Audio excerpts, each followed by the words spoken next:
Chinese art. Chinese art. Okay, so Chinese art is in the 13th century. And it includes poems as subjects for paintings. And usually in their paintings, they address the painting subjects. Also in the inscriptions, there are circumstances of work.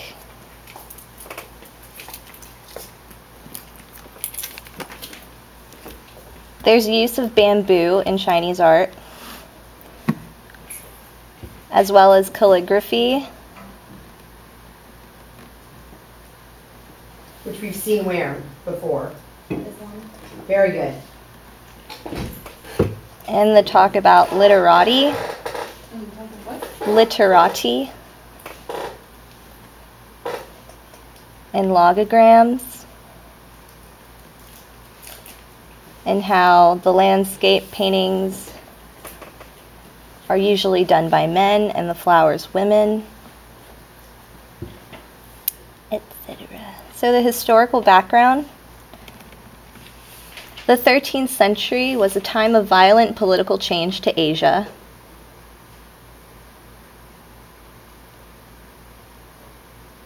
Genghis Khan and the Mongols invaded northern China from Central Asia in 1210. And by 1215, they had destroyed the Jin dynasty's capital at Beijing. The Mongols attacked the Song dynasty in southern China by 1235. In 1279, the last Song emperor falls at the hands of Genghis Khan's grandson, Kublai Khan, who proclaimed himself as the new emperor of China and founded the Yuan dynasty. That's Y-U-A-N dynasty, and that's from 1279 to 1368.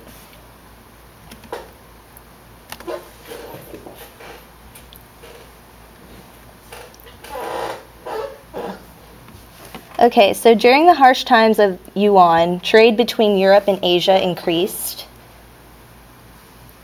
And one of the most famous early European visitors to China, who was Marco Polo, arrived during the reign of Kublai Khan. And he had a strong admiration for Yuan China. Not only him, but the Venetians. They marveled Kublai Khan's lifestyle and palaces. And they also marveled at the volume of commercial traffic, hangzhou, paper currency, porcelain, coal, the Chinese postal system, and Chinese hygiene. At the early second millennium, China was richer and technologically more advanced than late medieval Europe.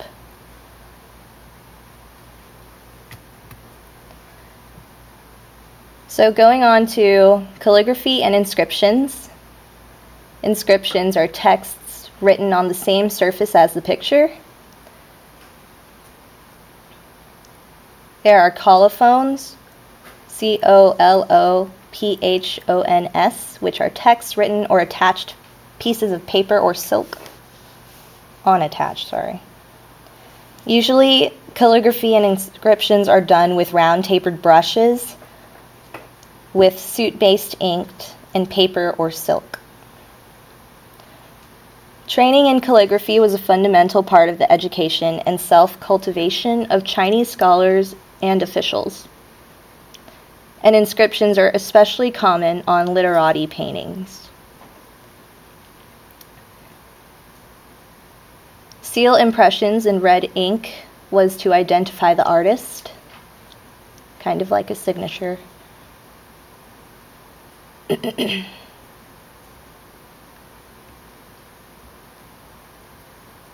So Guan Daosheng, she was the wife of Zhao Mengfu, and Zhao Mengfu was the descendant of the first Song emperor who continued to serve the Yuan. Her husband Zhao was skilled in both calligraphy and poetry, but Guan was a successful painter, calligrapher, and poet. not only did she paint on a variety of subjects, she painted on bamboo. And bamboo was a favorite subject of Chinese painters. The plant was a symbol of the idea of the Chinese gentleman who bends in adversity but does not break.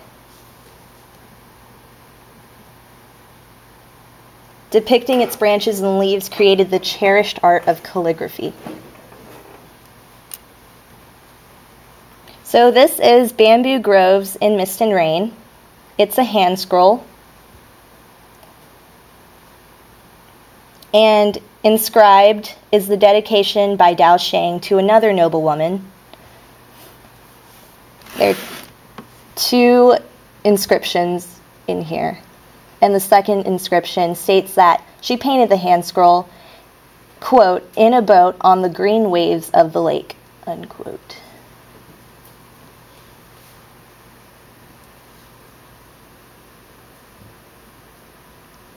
There's a misty atmosphere, and there are restricted ink tones to a narrow range.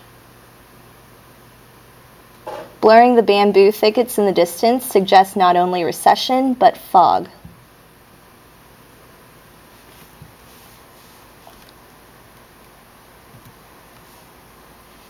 Okay, Wu Zhen.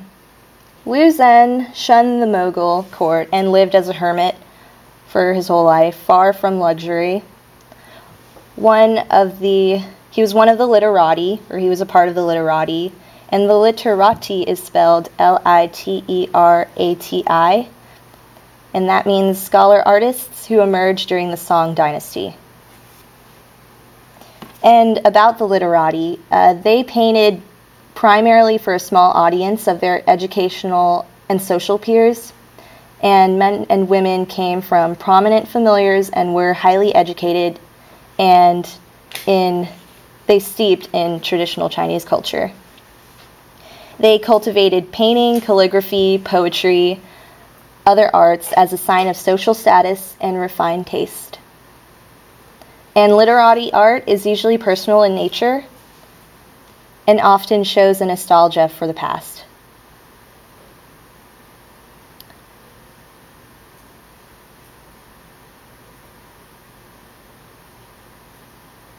So this is Stalks of Bamboo by a Rock. It's very different from Guan's. It's a scroll that hangs. And the individual bamboo plants are differentiates of the artist that goes with abstract patterns, which complements to the calligraphy.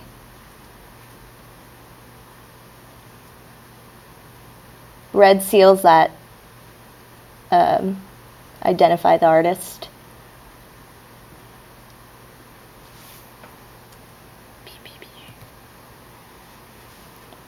Does it say why red seals are kind of oddly placed? Like, there's a line down on the left, and then there's a big one in the middle, but then there's smaller ones that kind of are random, appears that they would be randomly placed. Not really. I mean, okay. I think it was just because of his, own taste, I think. Because, I mean, it said that he, it complemented his artistic style with, the abstract patterns and how he placed them in different places. Okay. I don't know. Huang Gongwang. Dwelling, really well with these names, by the way. Dwelling in the Fushan Mountains. So, according to the artist's explanatory inscription at the end of the long hand scroll, he sketched the full composition in one burst of inspiration, and then he added and modified his painting whenever he felt moved to do so over a period of years. So you could see textured mountains with richly layered brush strokes. And Huang interweaves this dry brush stroke, and at other times places dry strokes over wet ones, darker strokes over lighter ones, etc. There are also ink wash accents.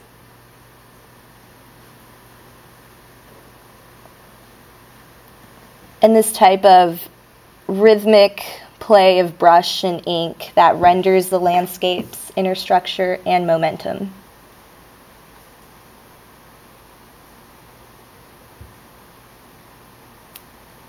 Are there people in this painting? It does look like that. In the cluster of trees down below was like where the plateaus. Yeah, I know. Yeah, like these little things. I think that they're look like just. they could be people. I think they're just like extra bush, like especially. Have an answer? Sure. Especially like in the back, like here, how there's like tiny like bushes coming up and how it kind of matches that. I think it's just nature, really. I don't think it's people. Alright, just curious. Okay, Chinese porcelain. Let's talk about that first. Chinese porcelain was imported by neighboring countries as luxury goods and treasures. And porcelains captured great attention in the West later on.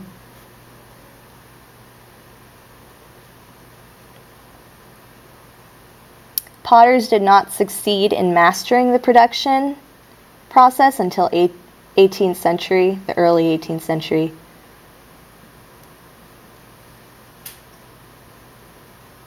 And that was, or no. Why might that be? You know? Let me Think back to what we just studied. So in the late 19th century, the Western world is very fascinated by art coming from Asia. Yeah. Primarily Japan, but Right. that would make sense as to why they didn't master this concept of mass production, because they didn't need to. Mm-hmm. Alrighty. Okay, so stoneware. For stoneware, porcelain is fired at high temperatures in a kiln until its clay body is fully fused into a dense, hard substance resembling stone or glass. Porcelain is made from a fine white clay called kaolin, that's Kaolin, mixed with ground Petunst, Petuntse, which is a type of feldspar. True porcelain is translucent, and when you strike it, it rings, as in the sound. What'd she say? She's running over. No, I'm not. Where was I? Okay, so it's often decorated with colored designs or pictures, like we see here.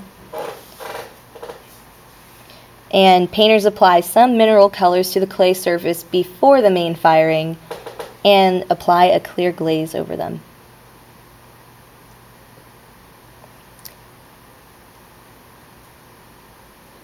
So this is a temple vase.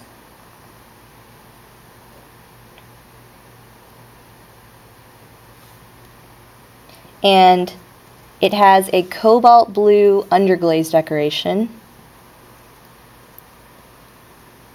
with a painted decoration that consists of bands of floral motifs between broader zones containing auspicious symbols.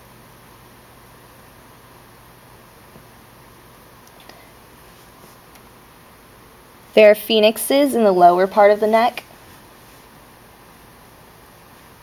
and dragons on the main body of the vessel. And both of these are among the clouds. These motifs may suggest the donor's high status or invoke prosperity blessings. The dragon and the phoenix may symbolize the emperor and empress,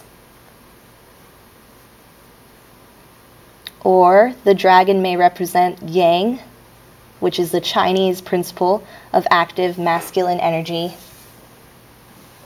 and the phoenix that represents the yin, the principle of passive feminine energy.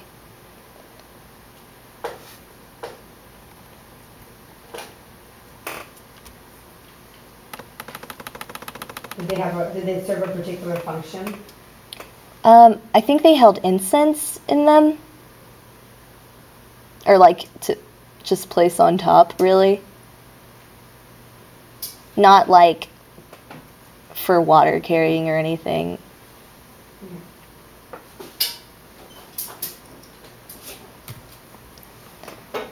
So, lacquered wood was also used in Chinese art.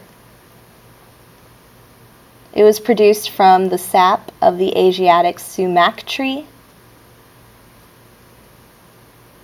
which is native to central and southern China. It's used to cover wood because when it dries, it cures to great hardness and prevents the wood from decaying.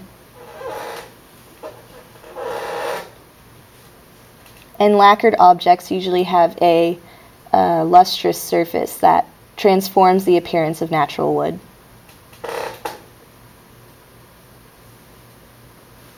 To apply it, the artisan usually uses a hairbrush, or not a hairbrush, like a painter's brush or calligrapher's.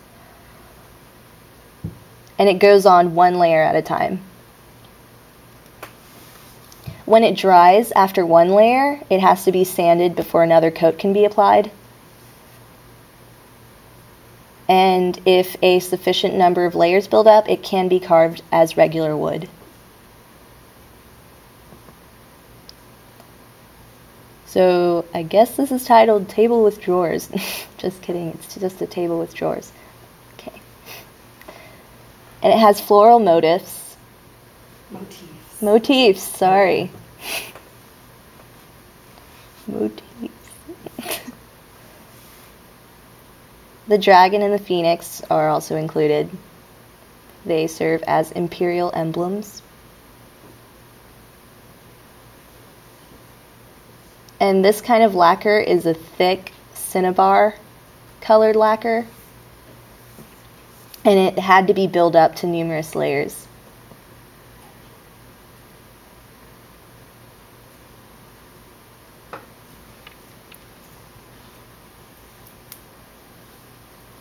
Okay, so this is a painting done by the Ming court. And in the Ming court, portraiture of the imperial family was their major subject. And they depicted historical figures as exemplars of virtue, wisdom, and heroism. So this is Shang Zi's Guan Yu captures General Peng De from the Ming Dynasty. And it's a hanging scroll. And this represents an episode from the tumultuous 3rd century. The wars inspired one of the first great Chinese novels, which is The Romance of the Three Kingdoms. And Guan Yu was a famed general of the Wei dynasty and a fictional hero in the novel. So this painting depicts the historical Guan Yu, renowned for his loyalty to his emperor and his military valor.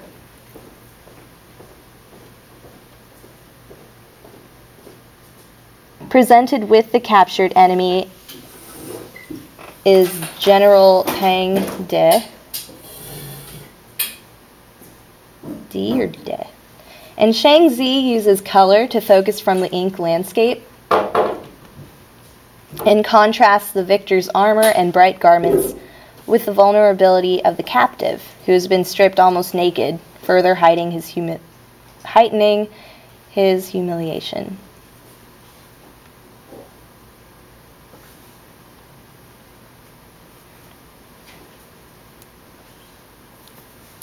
Shen Zhao was a master of the Wu school of painting. Wu is W-U. And he came from a family of scholars and painters. This is lofty Mount Lu, and it was a birthday gift to one of his teachers. Birthday gift to one of his teachers. Okay. I take that. And so, like, over here, you can see inscriptions, and it's actually just a long poem he wrote in the teacher's honor. Poem written in the teacher's honor. Just saying. He's actually never seen Mount Lu. So Never on birthdays. Okay, every day's your birthday. Every day's my birthday.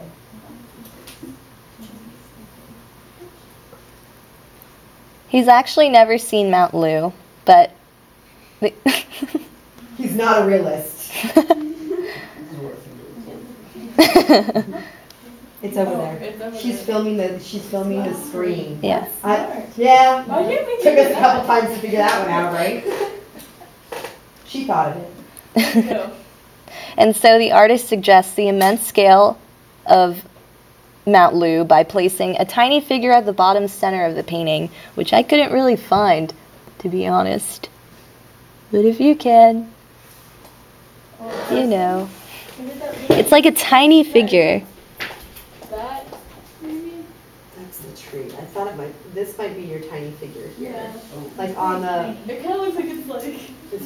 yeah, it's hard. The image is grainy, but I bet this, because look, there is a bridge over here. So that actually might be your person as well. Because that's in the center. Did you say in the center of the painting? This bottom center, yeah. Okay, bottom center, that might be your person there. Yeah. But my other guess would be, he looks like he's carrying something and he's getting ready to cross the bridge. So his composition was inspired by early masters like Fan Quan. And the scroll is in the end a very personal conversation in pictures and words between the painter and the teacher for whom it was created.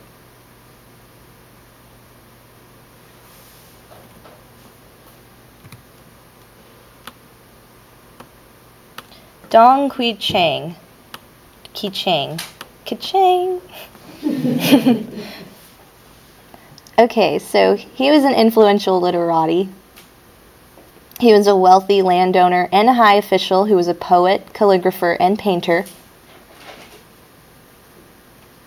And he owned a vast collection of Chinese art. And he achieved great fame as an art critic. He thought that most Chinese landscape painters could be classified as belonging to either the Northern School, and the Northern School consisted of precise academic painting, or the Southern School, which consisted of the more subjective, freer painting. And the Northern and Southern were stylistic labels, and he chose to label them this way because he thought the characteristics of that were to the Northern and Southern schools of Chan Buddhism. And so in that, the Northern were gradualists and believed that enlightenment could be achieved only after long training, and the Southern believed that enlightenment could come suddenly. And he was a professional, highly trained, came from a Northern school. He came from a Northern school. And, no, sorry. The highly trained came from a Northern school, and the literati were Southern because they were more expressive, and their style was more freer, judged to be far superior, he thought. So he was a part of the literati kind of style. So this is the dwelling in the Qingbian Mountains by the Ming Dynasty. And it belongs to the Southern school he admired. And it includes earlier literati painters' characteristics, such as the subject and the style, and the incorporation of a long inscription at the top. Shaded masses of rocks alternate with flat blank bands, flattening the composition and creating high expressive and abstract patterns.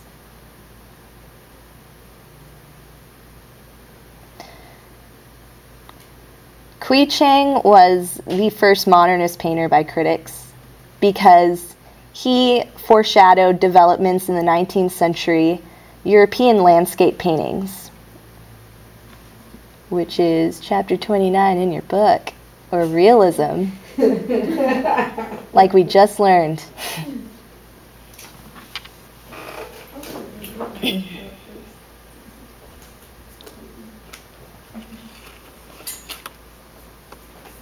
So Wen Shu and fan paintings.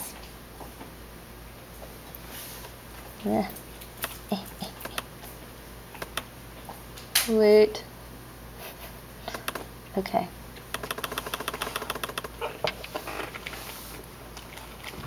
She was known as one of the finest flower painters of the Ming era. And this is Carnations and Garden Rock. It's an example of Chinese arc-shaped fan painting, which was a format included or imported from Japan. And this artist paints on flat paper. And when the painting's finished or completed, it's mounted on sticks and it's folded to create a fan. Fans that were more superior in artwork, I guess, were never actually used as fans, or the best fan paintings were never actually used as fans, but they were purchased by collectors and stored in albums.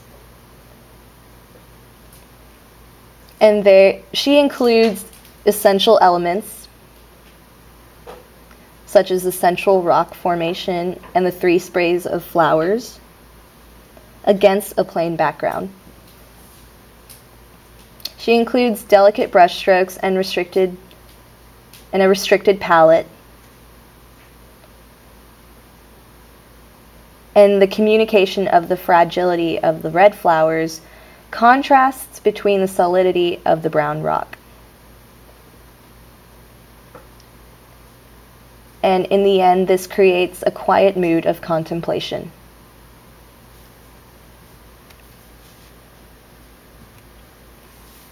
Shi Tao. Shi Tao was a descendant of the Ming imperial family who became a Chan Buddhist monk at age 20.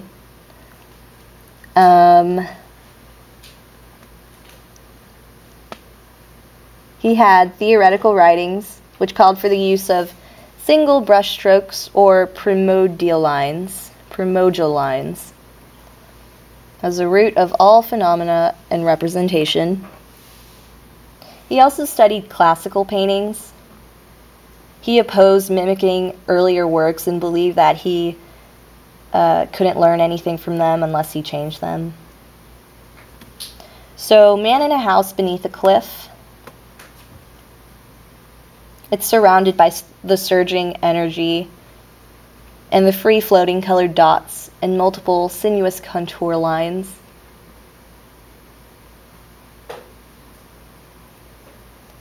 Shi Tao did not depict the landscape's appearance as to animate it, molding the forces running through it.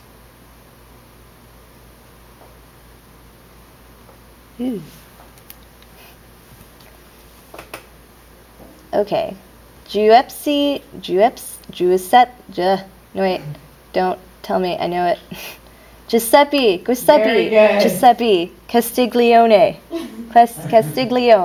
Castiglione. Okay. In China, he wanted to go by Lang Shining, which I thought was really funny. Like, I'd totally go as, like, Lang or something. So he came up with this hybrid of Italian-Chinese kind of painting style. And he was included in the Jesuits at the King Court. And if you want to know that spelling, it's like Gesuits at the Qing Court.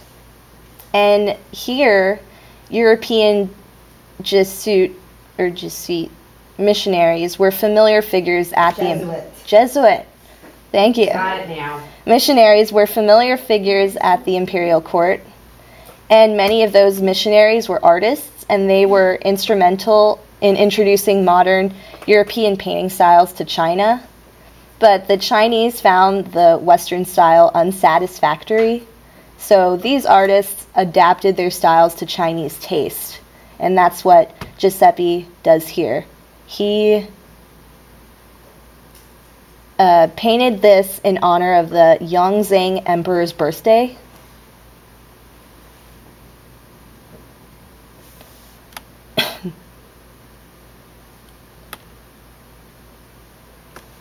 And there's an emphasis on a single source of light that creates consistent shadows.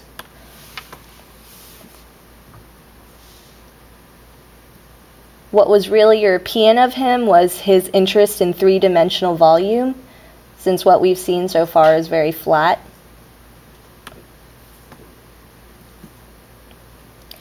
The composition of the branches and leaves of the overhanging pine tree, and there's an incorporation of the red seal at the upper left. He includes Chinese elements, especially symbolism, including a white eagle, pine tree, the rocks, the red mushroom-like plants, which are all traditional Chinese symbols, and the eagle connotes imperial status, as well as courage and military achievement.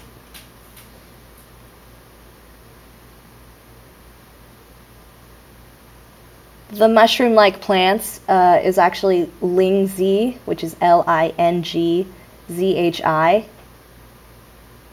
and you could actually eat it. And that is a symbolism in this piece that was thought to promote long life. Where's the Lindsay? Those are those red mushroom-esque Okay. things. What are they? How is that again? Lingzhi. They look a lot like shiitake mushrooms. Wait, what did they represent? Promote long life. The evergreen pines in the rocks represent longevity.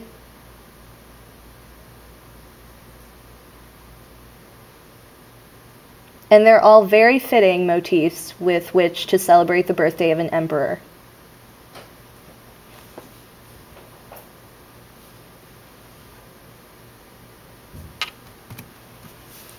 Dished with a lobed rim. It exemplifies the overglaze technique. All of its colors come from applying enamels, and the decoration reflects important social changes in China.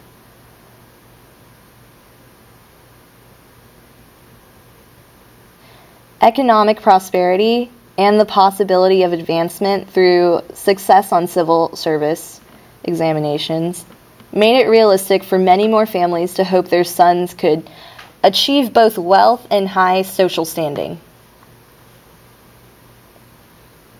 So in the center of the dish are Fu, which is F-U, Lu, L-U, and Shao, or Shu, S-H-O-U, and those are the three star gods of happiness, success, and longevity.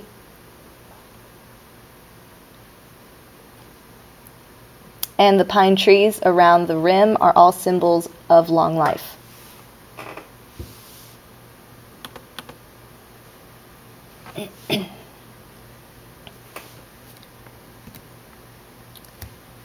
So, on to modern China.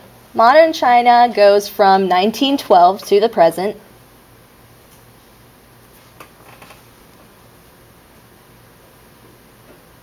And traditional themes and modes of Chinese art are still here even after the 1912 Nationalist Party. There's the Marxism in 1949, and the communists that took control of China and founded the People's Republic. It inspires social realism that broke drastically with the past. And purpose of this art was to serve the people in the struggle to liberate and elevate the masses. Oh, sounds like something else we studied.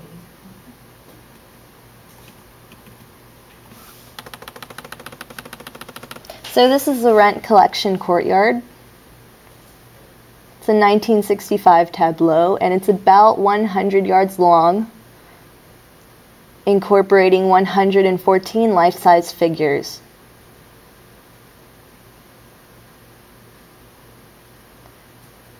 And Ye Yushan and a team of sculptors depicted the old times before the People's Republic. So here you see peasants, worn and bent by toil, and they're bringing their taxes to the courtyard of the merciless, plundering landlord.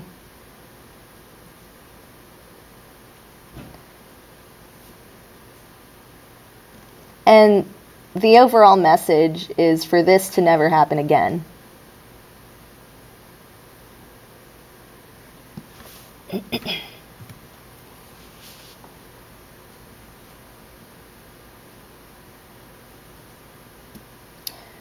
So, in the 1980s and 1990s, Chinese artists began to make a mark on the postmodern international scene. So, Xu Bing creates a large installation called A Book from Heaven. And it was first exhibited in China, and then Japan, then US, and Hong Kong. This presents an enormous number of woodblock printed texts, in characters that look like Chinese writing, but the artist actually invented this writing. Looks like Chinese, but it's not.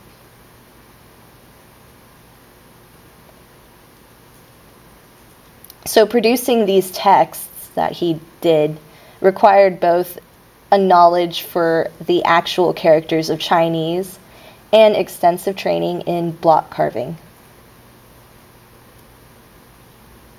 This has no hymn to tradition.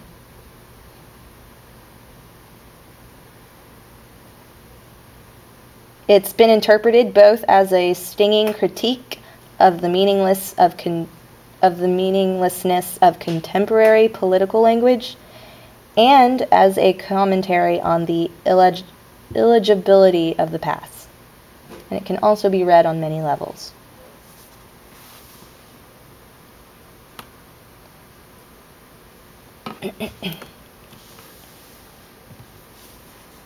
Korean art. So we're done with modern Chinese. We're on to Korean.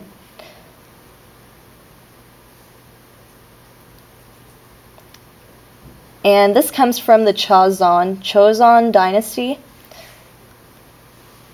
which goes from 1392 to 1910. Public building projects helped gave the new Korean state an image of dignity and power. Seoul's Southgate, or Nandaemun, built for the new capital. And the Joseon dynasty combines the imposing strength of its impressive stone foundations with sophistication of its intricately bracketed wooden superstructure. And East Asia elaborately gateways often in a processional series and is a standard element in city designs. They include royal and sacred compounds, which are all usually surrounded by walls. So, Chong Sun was an admirer of Chinese Southern school painting. And he brought his own unique vision to the traditional theme of the mountainous landscape.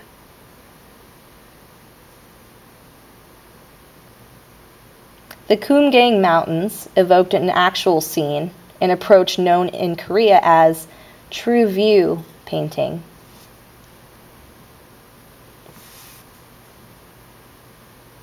He uses sharper, darker versions of the fibrous brushstrokes favored by most Chinese literati. And this is in order to represent the bright, crystalline appearance of the mountains. And also to emphasize their spiky forms.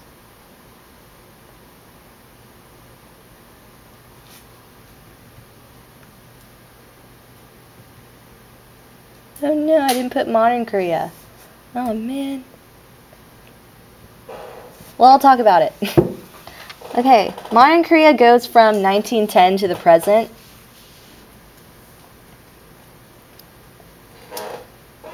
And after annexation by Japan in 1910, Korea remained part of Japan until 1945.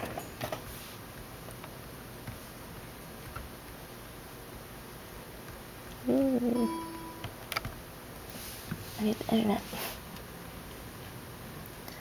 And so the what? What?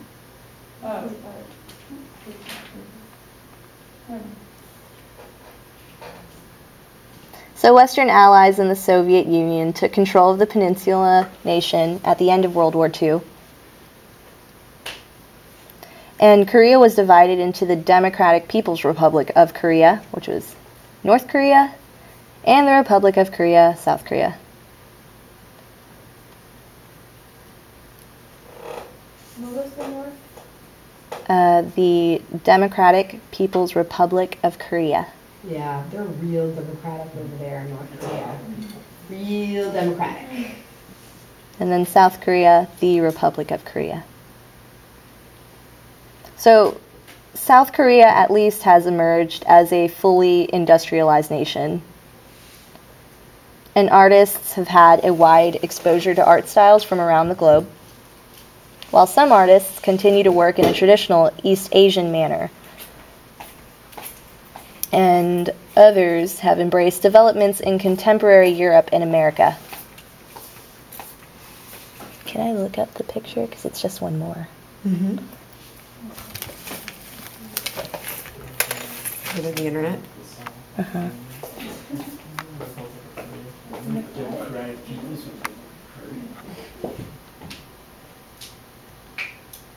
I'll pull up the one picture that is in for modern Korea. Oh, no! Hey, camera fell off the table. Broke it. I didn't break it. Is it still recording? It's still recording. Yay! Okay, summer trees.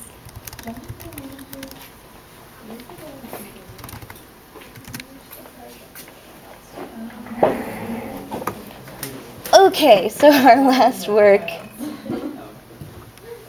Why is this upside down? This is our last work. Wait, let's see if we can open it. Cool, it's small. And it's made by Song Soo Nam. So it's spelled just Song and then S-U and then N-A-M. And he was a professor at Hongik University in Seoul. Seoul. And he was one of the founders of the Oriental Ink movement in the 1980s. So this is titled Summer Trees. It owes a great deal to the abstract expressionist movement of the 20th century and to the work of American painters like Morris Louis in American art.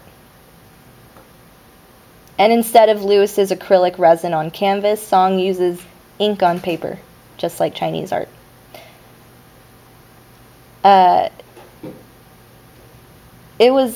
Ink on paper was a preferred medium of East Asian literati. And this forsook the traditional emphasis on brushstrokes to explore the subtle tonal variations made possible by broad stretches of ink wash. And thus endeth the lesson. Gee, you sound like somebody else I know. You can turn off the camera. I did. That's not fun. Yeah. Do you just turn it off? Yeah, I think you no. push the top, to the top small button, way on the top. I pressed it like a million times. I probably have a million videos. No, it's like still recording. Oh, the small one.